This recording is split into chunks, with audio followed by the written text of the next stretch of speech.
होली महोत्सव पर सारा देश में प्रस्तुति आरंभ हो सारी। रंगर पर्व होली उत्सव को धूमधाम रे पालन करने को समस्तଙ୍କର अपेक्षा। भगवान कृष्ण जन्मस्थली मथुरा रे तो पारंपरिक होली पर्व आरंभ हो गलानी। तेबे प्रतिवर्ष ठारू चलित वर्ष होली बहुत स्वतंत्र होगा जाउछि।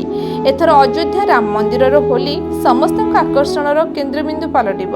कहीं 495 वर्ष पर चलित वर्ष प्रथम थर पर भव्य राम मंदिर रे होली खेलिबे रामलाला।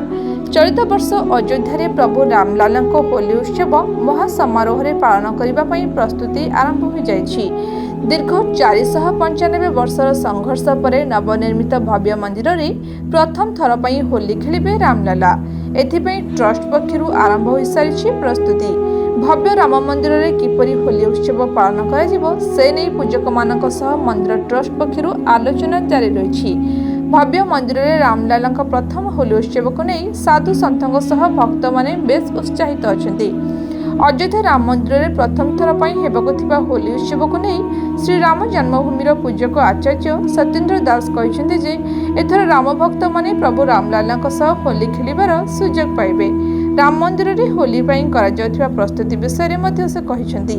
चलित वर्ष होली रे रामलाला नुआ पोशाक पिंधिबा सह तांको निकट रे विभिन्न प्रकार भोग लागि हेबो। या सह होली उत्सव रे श्रद्धालुओं को 56 प्रकार प्रसाद बंटन करा जिवो। यह सहित होली उत्सव रे श्रद्धालुओं को 56 प्रकार प्रसाद बंटन करा जिवो। या परे रामलाला को अबीर गुलाल अर्पण करी होली पालन करा जिवो बोली से कहिसेंती। यह सह चलित थर भव्य राम मंदिर गर्भगृह रे सांस्कृतिक कार्यक्रम होली गीत और शब्द पाठ करा जिवो। Video report news 95 Odia.